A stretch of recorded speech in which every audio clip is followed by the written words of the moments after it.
Yes, guys, I'm Si. Welcome to Cardiff City World. Welcome to the Breakdown Podcast. It's Sunday night. Let's discuss it all. Cardiff City are out of the FA Cup, which is interesting because I think there's definitely a discussion to be had. There was definitely a bit of new manager bounce from Peterborough, who look much better than they have done recently. But there's lots of different context and angles to it. Like, I also believe that Cardiff did a shed load of travelling this week. So that has an impact because if you think of it, it's not just the travelling. It's you travel there, you play the game, you travel back. Next day is a day off. Then you travel into the next game, play. And there's very little in way of preparation in terms of, of course, there is preparation, but it's very much on the move. I think it all has an effect. I would have liked to have seen us rotate a little bit more. I think we used essentially the same group of players for all three games in different combinations. I think, even if you chuck a couple of under 21s in there just to give people a proper break, like Joel Bagan came off on Saturday against Bolton with a knock, then starts against Wrexham, comes off, looked like he was stretching his hamstring. And I get it. He's probably, he of anyone is probably fatigued, but did he need to play all three games? Was there an opportunity to try, get Capaccio in at left back maybe, or someone in at left back just to give him a complete break, But look, it is what it is, isn't it? At the end of the day, I think there's two ways, and this is one of the things I want to discuss tonight is, in one way, I'm not that bothered, and I think, another competition going into that, another cup run, should I say, would clog up the fixtures a bit even more. And then it's more pressure on a fairly small squad or a fairly small group that he's using until January. And then on the other hand, I'm like, well, why are we going out in the first round of the FA Cup? That's not good enough. So I'm kind of caught in the middle, but I'm interested in what you guys think in terms of that side of things. Obviously, we got the Virtue Trophy a week Tuesday, and half the club's going to be away on international duty again, which is unreal that we have to play that. I understand people don't really care about that trophy. To me, it's a trophy that at the start of the season, we could probably have, earmarked as winning or trying to win because it's trip to Wembley, etc. And I get there's not much money probably in the final of winning it, but it's a trophy nonetheless. One that is League One and below, so we should be trying to, go far in it. But it's very difficult, as you saw with Newport, when you literally got to play children in that tournament.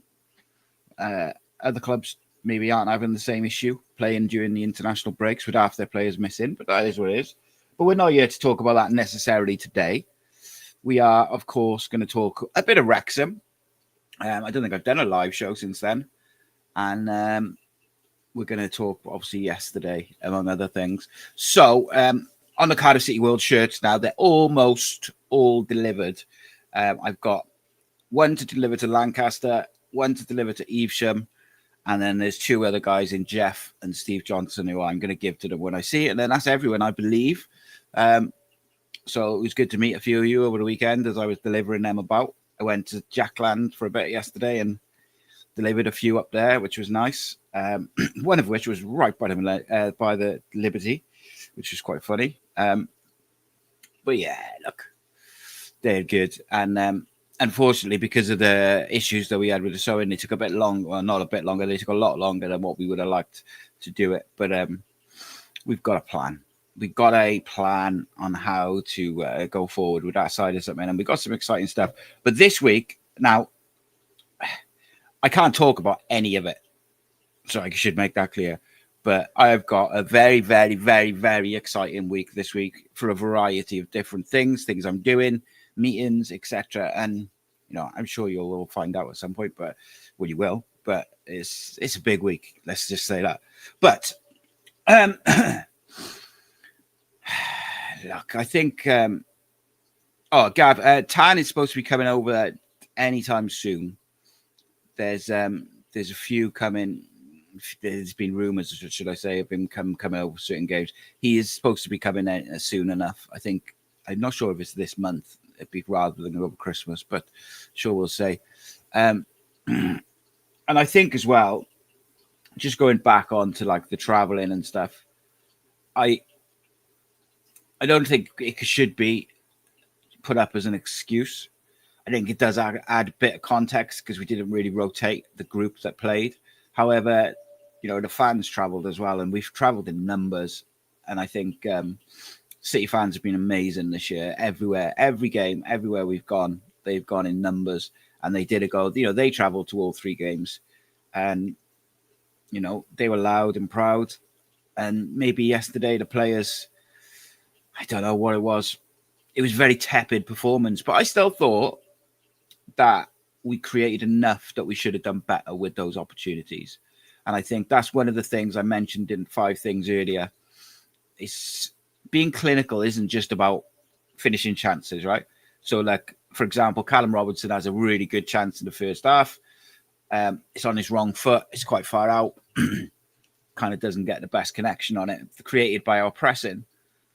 But I think there's other things that come into being clinical. It could be the final pass. It can be the weight of pass. It can be, and the weight of pass is one that we do get wrong quite a lot, like where the wingers got it on either side, and then they'll drop it in for the underlap or the overlap, and we overhit that a lot. That little sort of 2-yard roll to the overlap or the underlap runner, we do that a lot. So that's frustrating because it's very basic. And look, ultimately, I believe we created enough chances to trouble Peterborough, and we didn't. As soon as Peterborough scored, and it's a quite fortunate goal, kind of finds its way to the striker, and it's decent finish or whatever. But we certainly should have done better with the possession we had. And sometimes I think we get caught up in don't lose the ball, keep possession of it, recycle. I get it, that they're all good things. They're all things that are very important in modern day football. But sometimes, particularly when you've got a Yusuf Salic in there, or you've got an Isaac Davis on the pitch, chuck it in the channel, chuck it in behind and just turn the defence around. Just do something different, because they're happy to have 2 banks of 4 and sit behind the ball and wait until you make a mistake, especially when they're 1 up. And I think we need to come up with a plan B a little bit. We have started to put the ball in the box more from crosses and things like that. But ultimately, I don't think there's anything wrong with putting it up to the big man, putting it in the channel, and trying to play further up the field with the defensive side turned around facing their own goal, and just try and do something different, get a long throw, get a corner. There's nothing wrong with that for me. Now, I thought there was a couple of positives in terms of, I thought Kean Ashford was really good again, second half, especially start of the second half. That's 2 games in a row since he sort of come back into the starting 11 where he's been looked really sharp and really like he could create or score. Now, that's a good sign, because he did look like he had a bit of the weight of the world on his shoulders not so long ago. So I'm loving seeing that. I thought Alex Robertson did parts really, really well and excellent. There was a couple of passes just before he went off, which were just absolutely outrageous. That was so good. And then there was a couple of sloppy moments where he gave the ball away. But those are kind of like match sharpness things, which I don't think, give it a few games and he's fully up to speed, that'll probably get better, And I think Kellyman's another example of that lack of match sharpness, in terms of he was electric against Wrexham in the first half, comes off, obviously, to keep getting him going. And then Saturday or yesterday, I thought he was okay. Didn't do anything particularly wrong, but he worked hard. But he wasn't maybe as able to get influence on the game. That is a sharpness thing. That is like repetitive playing game after game after game. He's obviously going to take longer. And we said this. The problem we've got with him is, unfortunately, I've got a feeling he might, and I think I said this really early in his run, I think he's going to be fully up to speed in about January. And I think Chelsea are going to recall him. So it is kind of what it is. But I think he showed Tuesday again that, a sharp, fit Omari Kellyman is a quality footballer.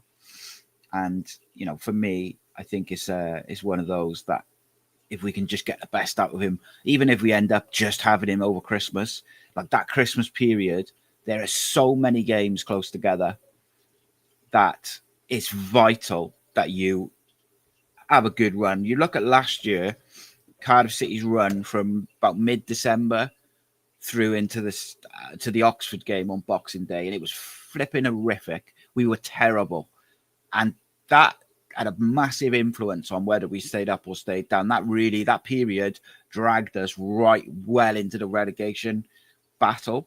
And for me, I think that's probably going to be the most important stage of the season, because we haven't got momentum at the moment. We seem to win one, lose one, and we have always, more importantly, we have a good performance and then a couple of iffy ones.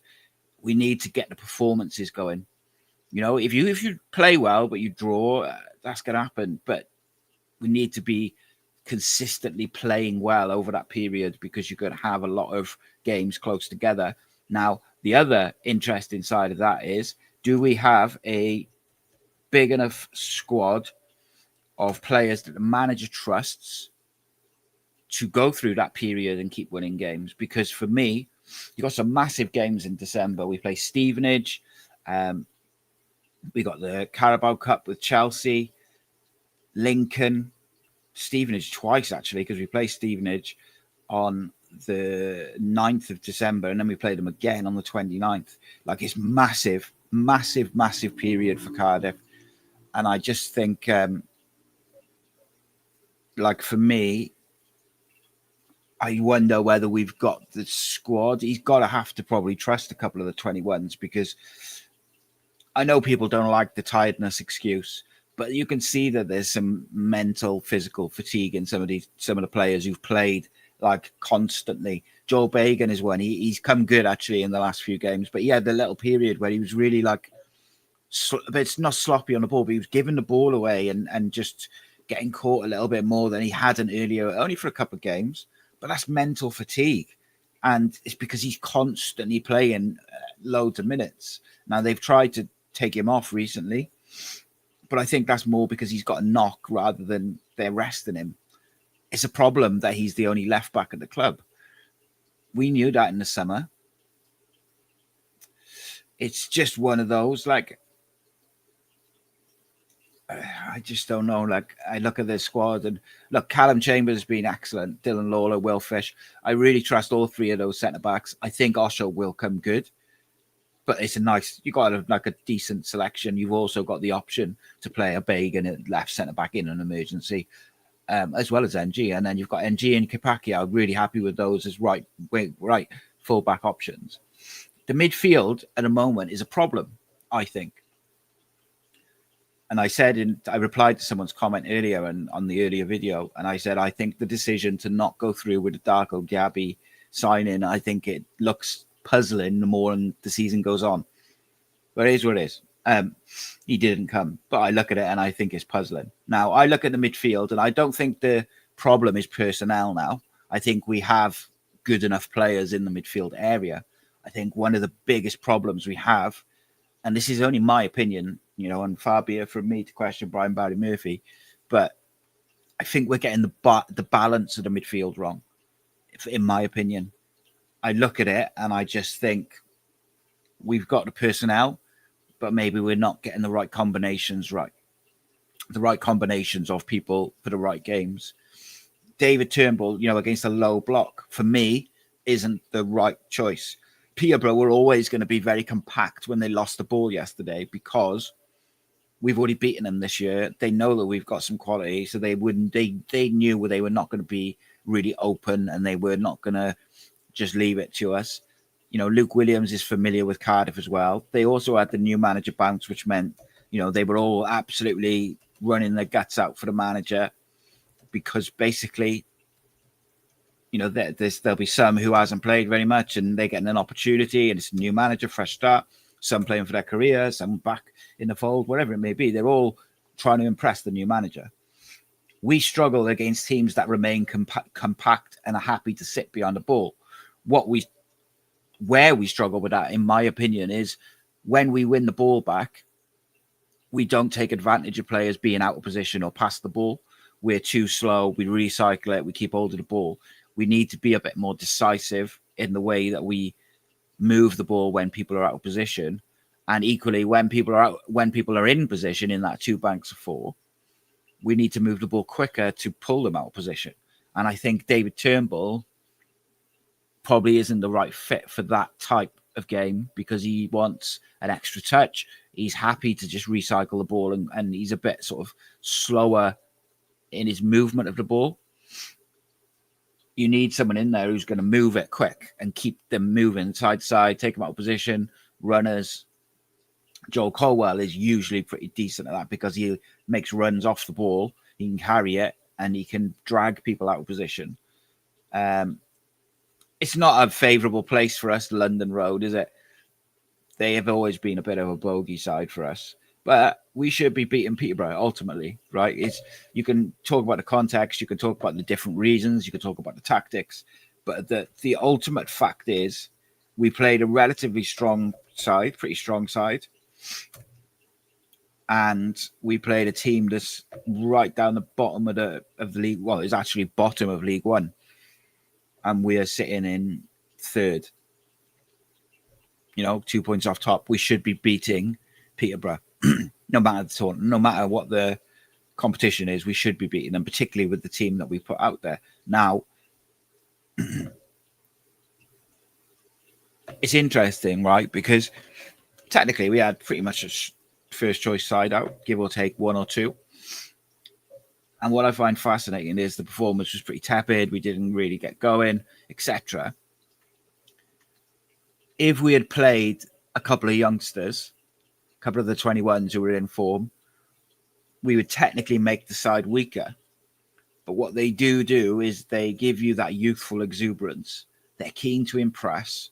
They give you legs and they give you energy. So if there is some players in amongst the group who are tired after this week or are starting to feel it mentally, it just gives you an injection of something different, something just a bit more energy and athleticism. Troy Perrett's been excellent this year for Cardiff City's under-21s, and I thought he was excellent when he played, made his debut for the first team in that first game.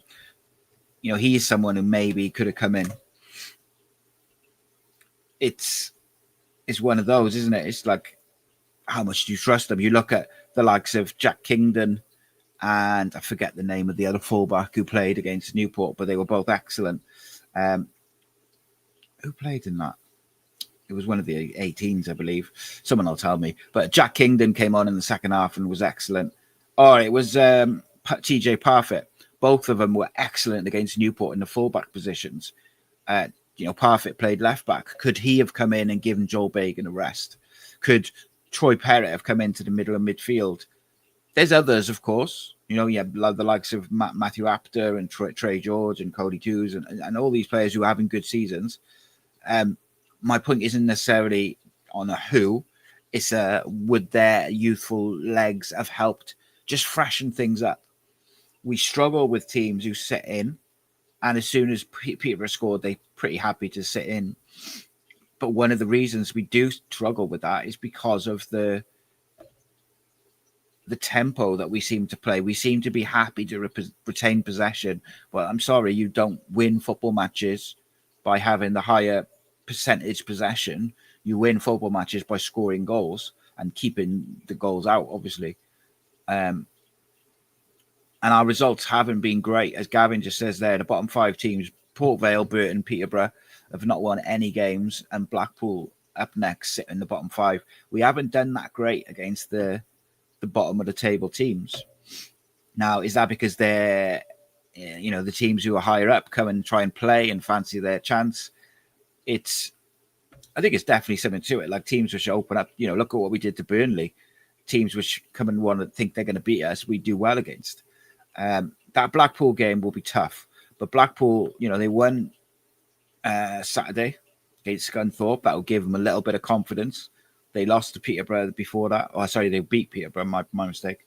They haven't got a particularly great record at the moment, Blackpool. They've lost 3 of the last 6, and they're struggling.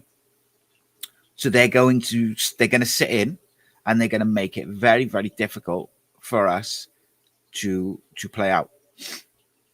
They got a manager who is going to want to make a point.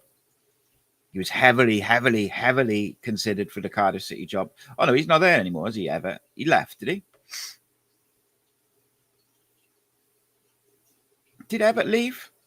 Remind me. No, he's there. He is there. I'm going nuts. I just thought he was there. Ian Everett, yeah. Of course he is. He plays three at the back, which we've also struggled to play against this year. Is the three at the back system against some teams, Stockport, and that we've struggled to break it down. They've got, a couple of familiar names in there. We should be beating them. But if they sit in, and particularly because of the system they play, when they're out of possession, they're going to sit in with a 5. And it'll be literally a 5 and a 4 with a 1 striker up there. And they'll leave Fletcher up there and just try and play off him. Now, Cardiff have got to find a way to beat that. And I think beating that, or to break down that, should I say, you have to move the ball quickly and you have to move it off minimal touches. If you're taking 3, 4, 5 touches and you're just taking your time, you're not going to break these teams down. Bolton, I thought, were the best defensive side that we've played all season. They sat in a nice 4-4-2 against us, but they had those 2 banks of 4 were unmovable. And when we did pick up the ball, when Osei Tutu or Cozier Dewberry were a bit further forward, we didn't exploit it with the speed of pass or the real pass with purpose. I do think, again, I'm going to say, I do think we've got the personnel in midfield to get it right, but I also do think we're getting the balance wrong. But that balance might be different for different games. Now, I don't particularly like sort of singling out players, and because then people just jump on it and they're like, oh, it's always that player's fault. I just think at the moment, David Turnbull is better for certain scenarios off the bench. The Wrexham game, for example, was a good one for him. But he's got room and he can sit deep and he can dictate the play. In a kind of game from the start where we're expected to break teams down, I would much rather see either Wintle, Robertson, Rubin, or if you want to be really aggressive, I'd have Robertson in the 6 with Rubin and Joel as the kind of the legs around him, and I think that can work quite well. But it's got to be the right teams and the right wingers, and this is something that I think is really important: is getting the right wingers in the system. Well, then when you play, we have to find a way to beat teams which are going to be difficult to break down, because it's going to cost us points. It already is costing us points, and when you extend the record over the last sort of 8 to 10 games, it's not great. But we're still there or thereabouts. Wrexham was an indication, and I get it. Wrexham were dreadful, but you can only play what's in front of you. And as bad as Wrexham were, I thought Cardiff were that good as well. It should be said. I think that's important to sort of point out, is that, yes, Wrexham were very, very poor. They made changes, but Cardiff were also very, very good at what they did: the pressing, the shape, the tweak in the midfield. It's difficult. And as Martin says there, Blackpool have played 2-1-2 under Ian Everett. It's probably not the best time to play him whatsoever. But I also believe that if we get the system, if we get our way of playing right and we get the right personnel in there, we should have too much for them. We should be able to go and win. But the amount of positions that we're working, whether that be wide or around the box or just outright chances, and we're not making teams pay, that is a problem. You can't have everything be on Salic or Robinson. Like Rubin, Joel, the wingers, they've all got to chip in, and they've got to do it regularly. We've got enough attacking talent there who are, on their day, very good, whether it's Isaac Davis, whether it's Callum Robinson, whether it's Yusuf Salic, Kellyman, Rubin, Joel. The list is endless. We just need, and like I said the other day, right, when I was on about the midfield tweak which was needed, which I was so pleased to see against Wrexham, is I don't think it's time to like. There's no need to panic. And I look at social media sometimes, and it does make me chuckle because like people get a bit overreacting. That game, was it good yesterday? No, it wasn't. Should we have taken our chances and done a bit more? Yes, we should have. But it's not like I just don't think it's time to panic. Like I see enough positives this week to say that it'll be all right. There was more than enough positives from it, but there is the black and white side of it, whereby we should be beating Peterborough, and we shouldn't be going out in the FA Cup first round. So there's that as well. I saw a few people talking about Aaron Ramsey. I know he's been on, like, there's been discussions on him on social media. I've actually got a video coming out on that whole situation tomorrow lunchtime. But what I would say is I think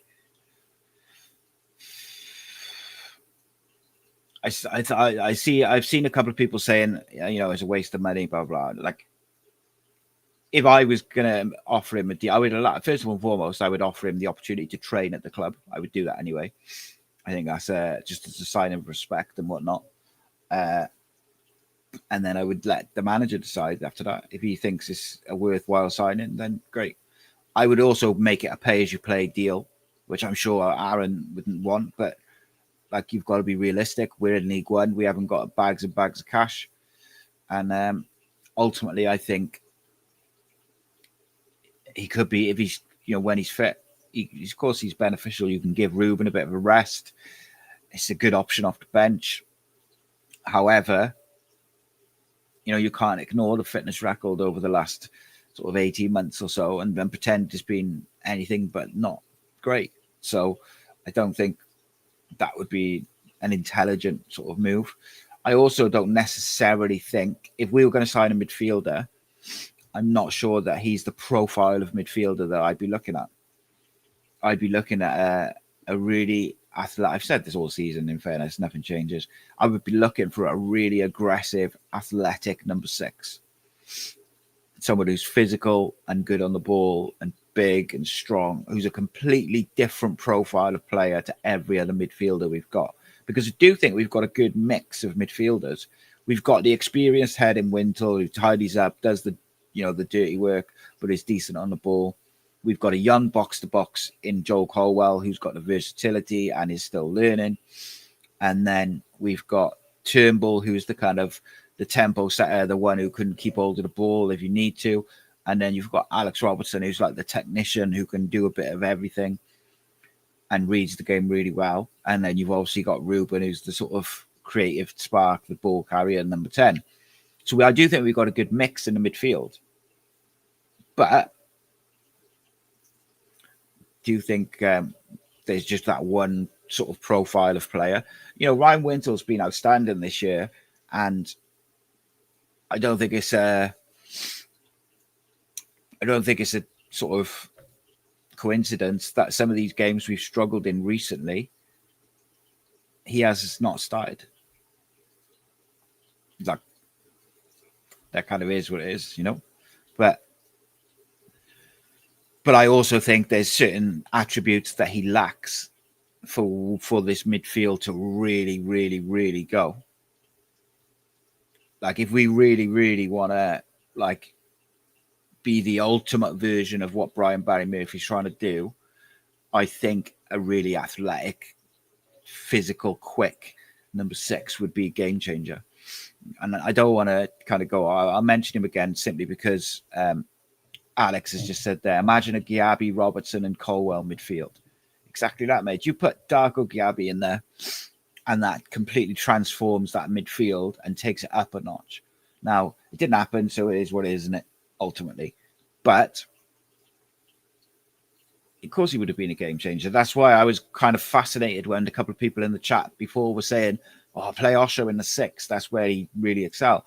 And I hadn't really thought about it. And then when I sort of did a bit of digging and looked at the data and looked at him and kind of the eye test, I was like, yeah, I don't think that's the worst idea, because I think his profile and his attributes are sort of attributes that we lack in midfield. And that's not a dig on Wintle. You can't make Wintle like bigger and a foot stronger and a yard quicker. Same as any of the others, by the way. It's not a dig out of Wintle. You can't make David Turnbull have that extra bit of pace or physicality. Like they've got the attributes they've got. And I think overall, we've got a decent balance in the midfield. We lack a genuine pacey destroyer.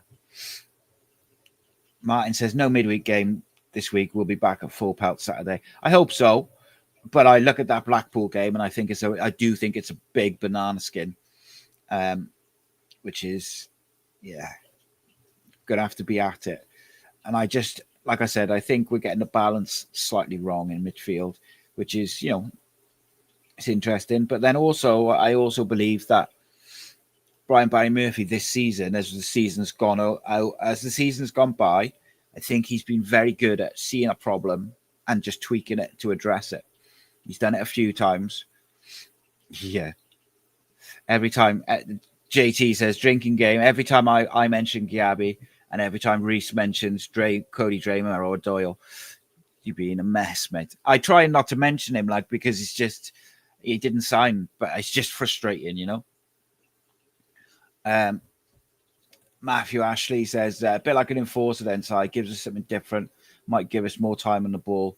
Opposition players think twice when they're before being a bit naughty. Reminds me of Olifinjana. Olifinjana was he was just in there he was in there as that exact thing, an enforcer, and he did it so well, at times. But so get ready then, JT. Take a drink. What Darko Gyabi offers is he does that sort of physical side of it, the destroyer side of it, but he also has pace and the ability to carry the ball, the ability to pass and spray the ball around, which then you become just transforms the way you're able to play. One of the tweaks we've had to recently make is because we were leaving Ryan Wintle exposed on his own and he can't cover all the space. Kind of younger, quicker, more agile, more athletic midfielder. Maybe they are able to cover that space a bit quicker. Might not be able to do it all the time, and you might still need someone to drop in, but it might not be all the time. So maybe I'll do a little video about alternatives to Darko Gyabi because I get fed up of talking about it. I do think we need that type of profile, and we kind of got to get through to January and then see what we can. Hopefully, the board will and the owner will find some money down the back of the sofa and give the manager what he wants, whatever that is. For me, I think the perfect window would be an out-and-out direct goal-scoring winger, or a winger who gets a high level of goal contributions, who's very direct. And because it's mid-season and because we're in League One, I would use data really heavily for that position, that winger, and I would find someone who's in the kind of age bracket profile that the manager likes, who's really direct, they get the ball, they isolate the fullback and they run at them.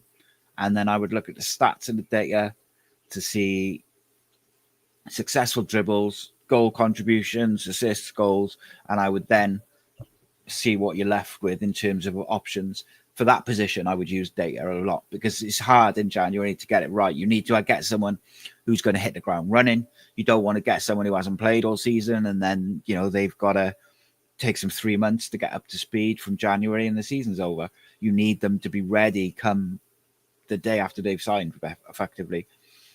So I'd sign one of them. I'd sign a 6, and if the right profile 6 is available, and I'd sign a left back because I just think Joel Bagan is going to be absolutely hanging out of his ass come the end of Christmas because we're not giving him a rest at all. And look, I get it. The reason we're reluctant to give him a rest is because he's been so good. He's been so consistent. And when you're as consistent as he is, the manager and the coaches, they don't want to give you a rest. They want you to play. And for all the criticism that people like to throw at Rubin, it's why Rubin nigh on plays, because we're generally better with him than we are without him. I really, I want to see Alex Robertson get up to full pelt now. I want to try and get I would love to see Kellyman like hit full tilt as we go into Christmas, so we at least see the best of him for a little bit.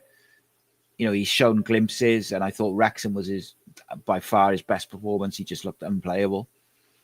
Keane Ashford, I think, is doing everything but score at the moment, doing very, very well. And Joel Colwill, I think, is going to be up and down all season. Ultimately, I think he's been very good.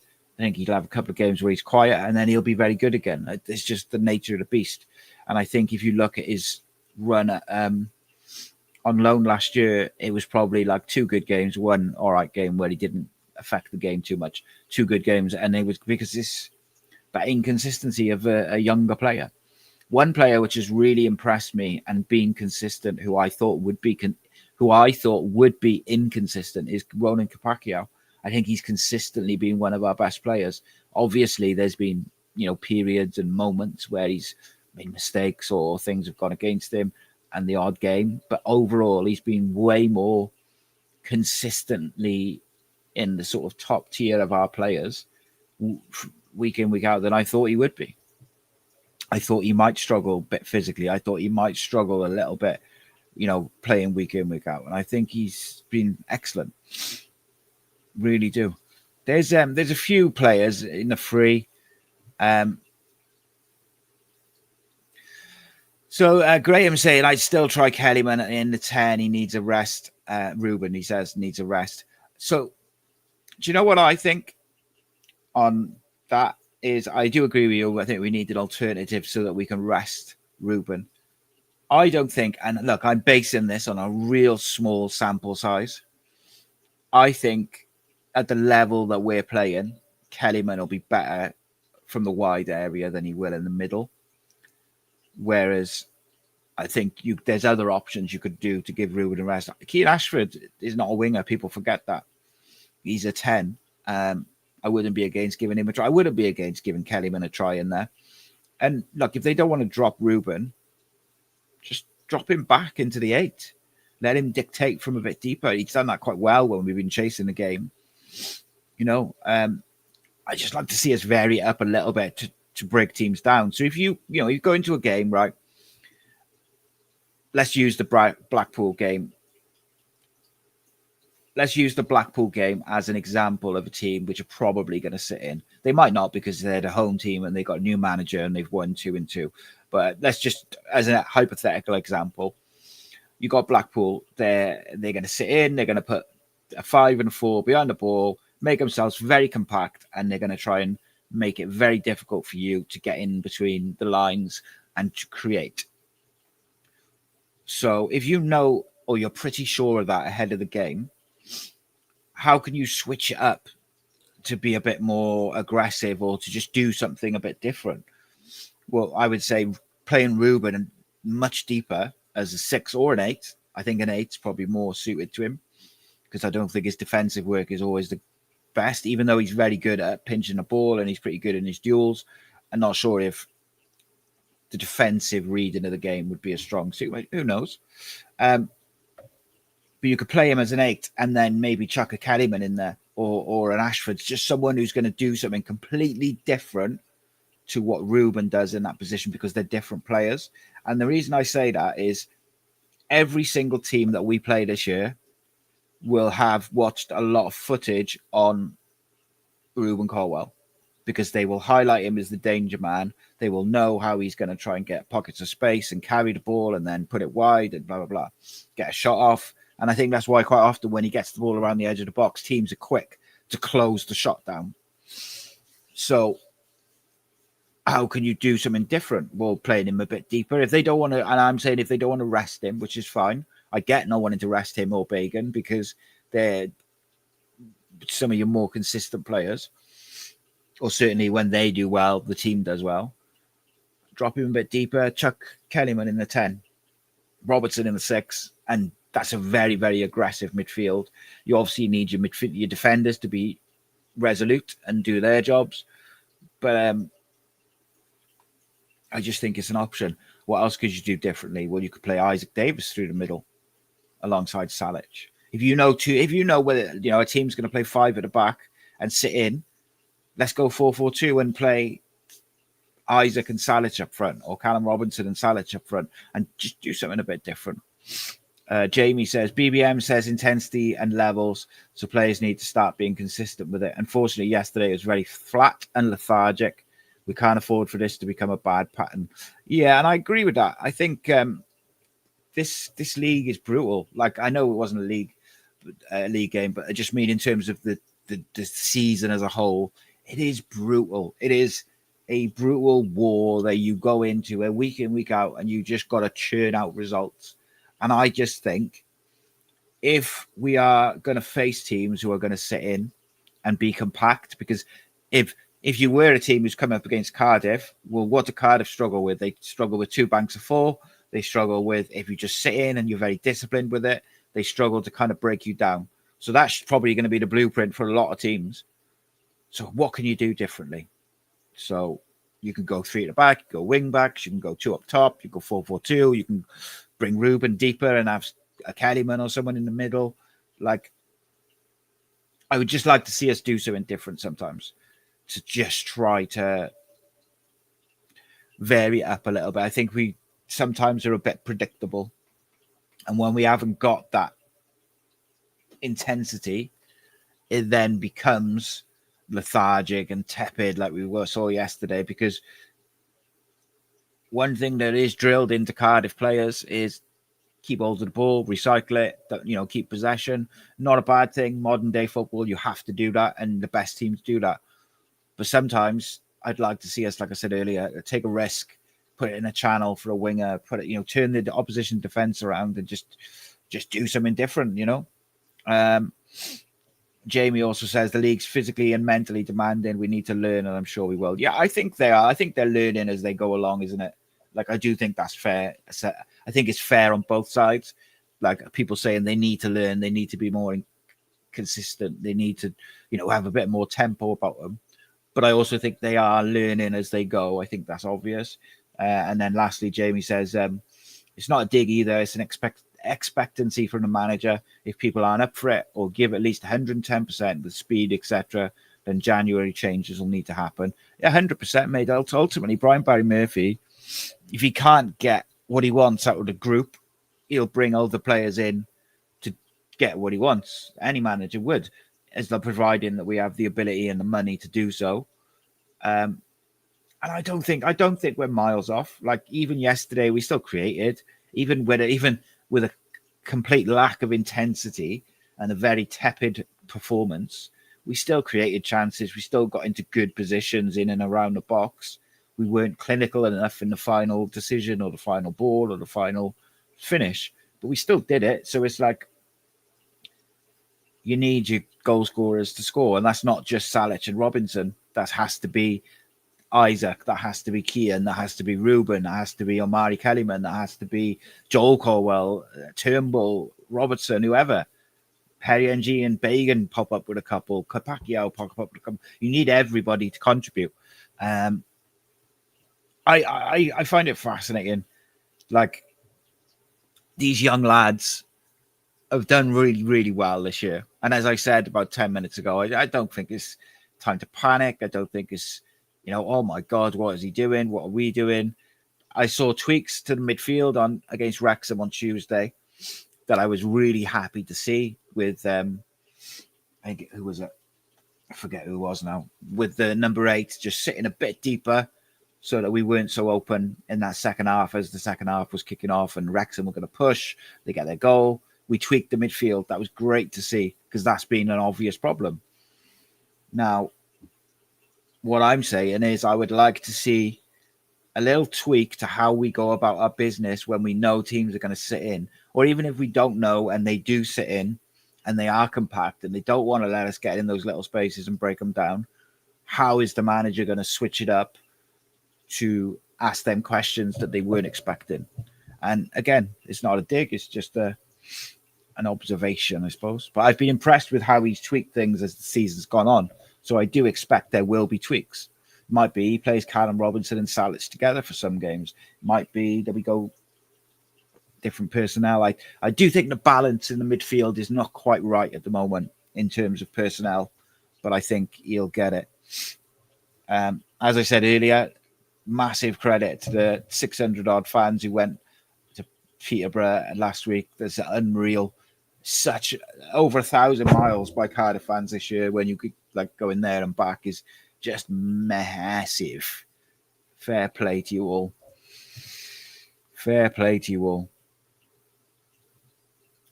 It's going to be interesting. BBM has been loyal to the young lads. He's shown he will reward people. Equally, he's not afraid to drop players if the standards aren't met.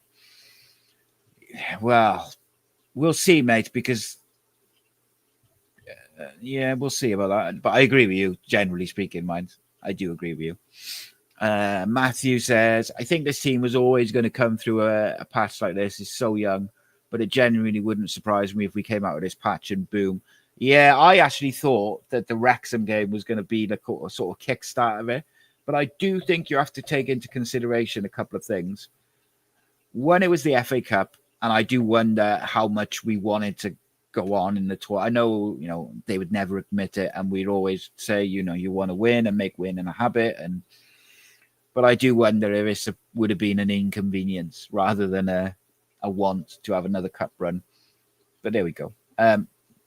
And then equally, I thought we were so good against Wrexham. It was like everybody remembered what had made us so good at the start of the season. So for me, it's the case of, right, let's go now then. Let's do this. And then 2 banks of 4. And we look a bit lost of ideas. But I thought it was, yesterday, I really believe it was a tempo thing rather than a quality thing. Because I actually thought we did some good things. We just didn't do them quick enough. And we weren't clinical enough then when we did create chances. But I thought we did some all right stuff at times. Paul asked the question. He says, Si, can we play with a counter-attack with the players we have? Yeah, I think so, mate. I think, Rubin is strong on the counter-attack. Isaac Davis is quick on the counter-attack. Kellyman, even Kean. If you get the ball, the key with Kean is you get the ball to him early. And I think we've done that in both the Wrexham game and the sort of start of the second half yesterday. Get the ball to him early, and he's so dangerous. He's such a clever footballer. Like, he's super dangerous. I just wish sometimes we'd get to him earlier, and then he can kind of do his thing. He needs a goal, I think, just to give him that confidence boost. But I've been really impressed with his performances the last couple of games. Let's have a look at some of these comments. Reese Lasky says about Ashford in the 10 would be worth a try. But wouldn't rest Rubin against Blackpool necessarily. I think with Rubin and Bagan particularly, and Kapacchio to a lesser extent, but I just think they've been so consistent throughout the season that the manager probably thinks, well, generally speaking, when we've been at our best, they've been playing well. So he doesn't necessarily want to drop them, or he doesn't want to rest them, which I get completely. So then we got to find a way to do something different with them in this side. If that means changing the position, if that means changing the role or their responsibilities in the game, then maybe we do that. Graham says, Kapacchio been player of the season so far for me. He's got better and better every week, especially defensively. Personally feel his defensive game has improved dramatically since the start of the season. 100% he's improved, mate, and I think he's had an excellent season. And if someone told me he was player of the season so far, I wouldn't be like, oh my God, it's got to be blah, blah, blah. Like, I think he's right up in the conversation. Him, Bagan, Rubin, who else? Wintle, Trott, like Dylan Lawlor, I think has been pretty good as well. Just had those sort of injury problems recently, which is unfortunate because that all stemmed from the bloody Exeter game, which he shouldn't have played in. But there we go. Gavin says, if Ramsey resigns, Bellamy won't pick him. Naughty. And JT makes the best point I've seen all day. These boys can beat anyone when they turn up. We always respond to setbacks under Brian Barry Murphy. 100%, mate. 100%. And I got to say, JT, I'm loving the positivity coming out of you recently, mate. And I think it's great to see because I think you're spot on, mate. I don't think there's a need to panic. I don't think there's a need to be overcritical. It is what it is. Like, we have a young side, so it's going to be up and down sometimes. What we need is the slightly more experienced players like Rubin, Callum Robinson, Salic, even Isaac and Kean, who've been around the first team a little bit longer, we need them to get amongst the goals. And I think actually in Rubin and Kean's case, and maybe Isaac as well, they need a goal. And if they get one, they'll come back. Matthew says, is there anything going on with Ramsey coming back? Heard a few whispers tonight. I'll find out. Let me see if I had a response to my text. No, not yet. I'll find out if there's anything to it. Probably tomorrow. Oh, Jesus. Don't phone that person. Sorry. That could have been embarrassing. So, yeah. Look, as I said, I don't think it's time to panic. And I look, if you look, right, if you, in September, before the season started, right, if I had said to you on the 2nd of November, 9 days before Simon's birthday, when he's 43 years old, we will be third in the league, only a couple of points off top, goal difference best in the league. We'll be in the quarterfinals of the Carabao Cup, still in the Virtue Trophy, although see about that. And we're, doing, and Rubin's been consistent, Capacchio's been consistent, and we've got a side full of a squad full of academy and young players. Alex Robertson's back playing, blah, blah, blah. Pretty sure we'd have taken it.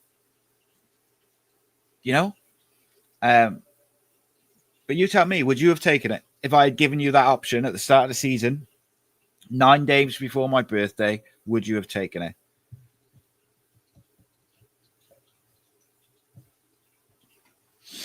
Interesting. I believe that Blackpool will see a reaction. They've got all week to train.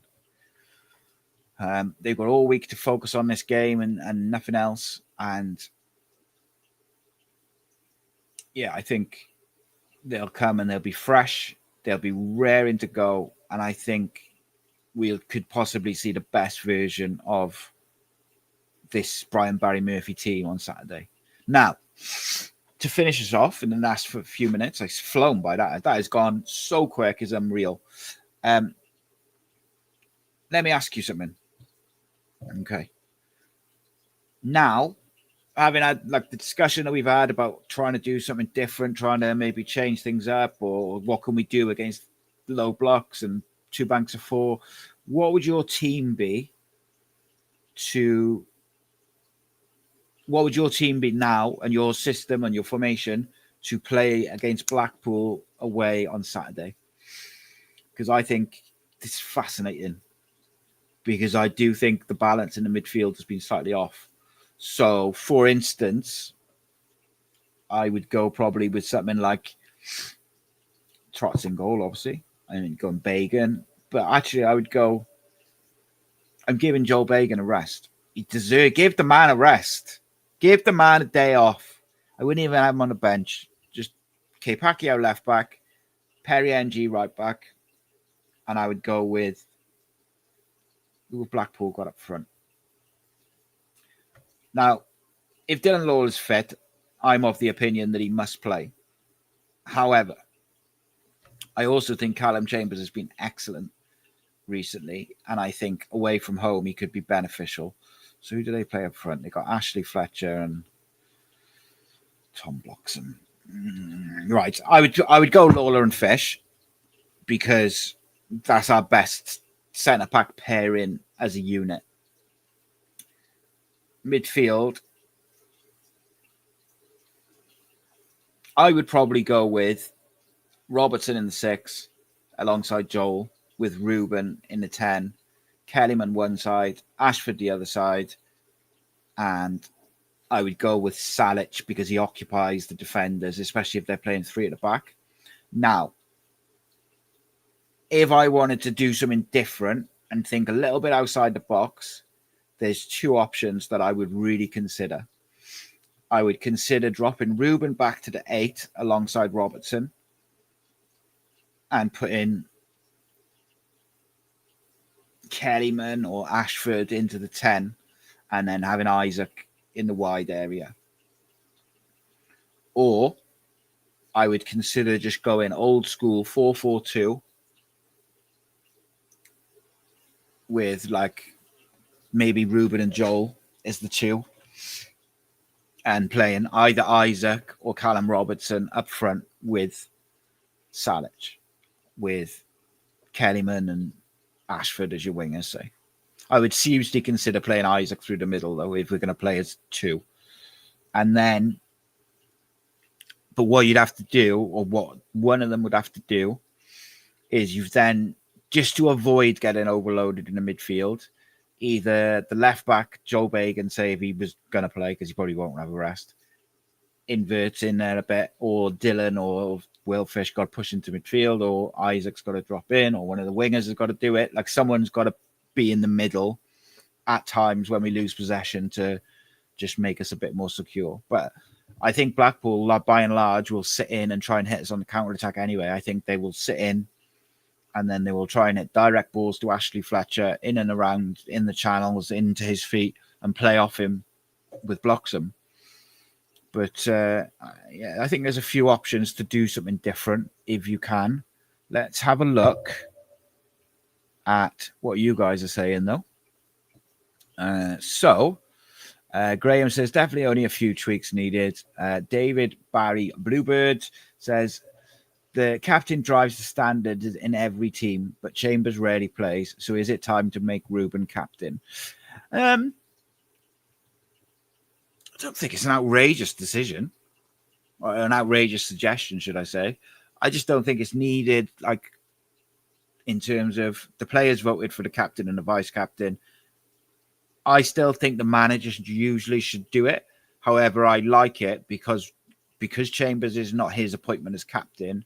He hasn't had to shoehorn him in, and he can drop him in and out as he requires. Whereas if Brian Barry Murphy selected Callum Chambers as the captain, I think he plays more often than not. So there's benefits to both, but I don't think you need to change it in the moment. Really, Rubin's captain when he's captain, and vice versa. So Reece Lasky said, I'd go with Wintle, Joel, Rubin to start, get in front, and then bring on Robertson again to finish. Interesting. Graham says, Trot, NG, Fish, Lawlor, Bagan, Kipakio, Wintle, Rubin, Joel, Salic, Robertson. 1, 2, 3, 4, 5. So you're going 5 at the back to match up their system, you? 3 and, yeah, Perry and G and Kipakio wing backs, Wintle, Rubin, Joel, and Salic and Robinson. Yeah, I mean, you or anyone who watched this channel for a while knows I really like that sort of 3-4-3 system. I think it's so versatile in and out of possession that I think it's really beneficial, especially when you're playing against a team which plays 3 or 5 at the back. Matching up a similar sort of shape is very beneficial to being able to find pockets of space, because that 3-4-3 can create overloads anywhere on the pitch if you do it right and you've got the right personnel, and you can do it really quickly. You can overload one side, you can overload one area for the second balls really, really quickly. That's why I like it. I also think Cardiff have the players that really suit that system. In fact, I've got a video scripted out from a couple of weeks ago, which I never made, which is why I think this system suits Cardiff, and I kind of went into a load of detail about the different aspects of it. I'm absolutely gutted to just see that Will Still's been sacked for Southampton. And the reason I'm gutted is because that probably ends any hope of me ever being a top-level manager, doesn't it? Never mind. The dream will always be there. No, I'm only joking, of course. But I am gutted because it was such a great story to see him kind of go and do what he's done. But football is a cruel mistress on many levels. But yeah, I do think Cardiff have a profile of player and a playing squad that is very, very, very, very much suited to that 3-4-3 system. I will, in fact, tell you why and who I would play now in a minute. So obviously Trot and goal. I would go Lawlor, depending on who you're playing, of course, if you need to be more attacking or not. I'd go Lawlor, Fish, Bagan as my 3. I would go Kipakio on one side, Ashford on the other side as the wing backs. And then I would go usual midfield with the two up top. So you could go Salich and Robinson, Salich and Isaac. You could even, if you wanted to be a bit more sort of strong and midfield steady, you could go Rubin off the striker with three midfielders behind him and just give Rubin a free role. There's so many different aspects of it that you can really do well. You could play Bagan at left wing back and Kipakio on the other side. You could put NG in the back three. You could put Chambers in there, Osho. There's so many options, and I think it would really give us a lot of versatility. However, it's not a manager's preferred system, so I don't think we'll see it often. He's done it once or twice, hasn't he? Reese Lasky says Joel is much more match fit than Robertson so far. So for me, he's got to start. He brings so much tempo by just being busy and running around loads. Yeah, but I think Alex is such an intelligent footballer. Some of the passes he did yesterday were just superb. Gavlar says Cardiff looks so much better when we play 3-5-2. He says Chambers, Lawlor, Fish, Ronan and Bagan, Robertson, Colwill, Kellyman, Davish and Salich. There you go, mate. I do not disagree, mate. I've said that a lot. I think it's a system that is really, really good when it's coached properly. And I think last year it wasn't when we used it. Brian Barry Murphy is a manager who could get a lot out of that system. I suspect if he wanted to play that system, because I know he drilled it in the summer. If he wanted to play that system, I suspect that he wants a wing back, like an out and out wing back, almost like the opposite side of Kipakio. I suspect. I don't know that for a fact though. Graham says, I'd like to try NG right back with Kipakio on the wing. Attack and defense would be good with Kellyman 10, Rubin 8.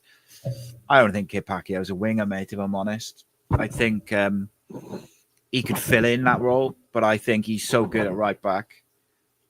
It would be a waste. Although, like a wing back, I think he could do, and I think he would do really well. Football Manager's out in 2 days, says JT. Some good news for Will Still. Oh, brutal. Brutal. Right, guys, it's been a pleasure, an absolute pleasure. I've really enjoyed it. I can't believe how quick it's gone by. So nice one to all the people watching on Twitter, all the people watching on YouTube, all the people who watch afterwards, all the people who listen on Spotify. Thank you very much. If you're not subscribed, please do subscribe. It's free. Like the video. If you do one thing for me today, one thing, click the link of this video, share it, chuck it in a WhatsApp group with your mates, chuck it in your social medias, whatever. Just say Cardiff City content 7 days a week. Tag me in it as well. Like, just spread the word about the channel. We are doing bits. We have, this week is super exciting. As I said at the start of the show, actually, it's not even this week. The next few weeks are so exciting. Got some just incredible things to go and do. We got so much stuff coming up. I can't talk about it. Don't want to jinx it, but there's so much stuff, a variety of different things, content, interviews, all sorts, and it's going to be so cool. And it's all going to be on Cardiff City World. So please do like, share, subscribe, all that stuff. It really matters. Leaving a comment on the videos afterwards really matters. It helps us get up the algorithm. And on the videos, not the live shows, apparently there's this thing called hyper video where the live comment is. And you press it, and apparently that's really good for the videos. I don't know what it is, but there we go. Those little things like comments and likes and stuff, they go a long way for us because they help us, go up the algorithm and get recommended then to people who are watching content, football content, who aren't who aren't already viewers and stuff. And of course, the memberships. The memberships are what keep this channel alive and allow it to go 7 days a week. So if you're not a member and you'd like to become one, please do. I'm going to be running a competition from my birthday to probably the 23rd of December. The prize is going to be something really, really special. It's my way of kind of saying thank you. I can't say what the prize is, just in case I can't get that prize, but I've got an equally cool backup prize, which I can give if it's not the one I want to give. And basically, to qualify for that, you'll need to be a member on my birthday through to the period whenever it finishes, probably the 23rd of December. And I'll put all the members' names into a internet-y thing where they raffle, like search, I can't remember what it's called, a draw, and we'll draw a winner just before Christmas and give someone a very, very special prize with a very, very special thing to go along with it. But look, thank you so much for the support. We'll be back tomorrow. Cardiff City phone in tomorrow night. We have the video tomorrow daytime on Aaron Ramsey. We got a video on, and maybe I will make that video on the 3 at the back system. I don't know. It's all ready. I just got to record it essentially. But and if you're about tomorrow morning, I'm on the radio 11 o'clock till 12, Newport City Radio in the morning with Si. We'll put our guest gear and all that good stuff. Please do tune in. Let me know that you've tuned in as well. There's a WhatsApp number and all that good stuff. It's on digital radio, tuning app, all that stuff. So yeah, loads of stuff coming. Keep the faith, and I'll see you in a bit, innit? Nice one. This channel is powered by an incredible membership community on Cardiff City World and patreon.com/Ace Podcast Nation. Becoming a member unlocks exclusive rewards from early access to live event tickets, bonus content, and even the occasional inside transfer scoop when we get it. But more importantly, it allows us to bring you top quality Cardiff City content 7 days a week. Across those 7 days, we're talking match previews, exclusive interviews, instant match reactions, the breakdown podcast, tactical deep dives, the Spotlight series, Bluebirds Rewind, Academy Focus, and just so much more. Led by myself, backed by an army of passionate Cardiff City fans, this is content created by fans for fans. Balanced, professional, and 100% all about the club we all love. If you enjoy what we do, then join the community today and support what we are doing as we help to keep Cardiff City World flying high.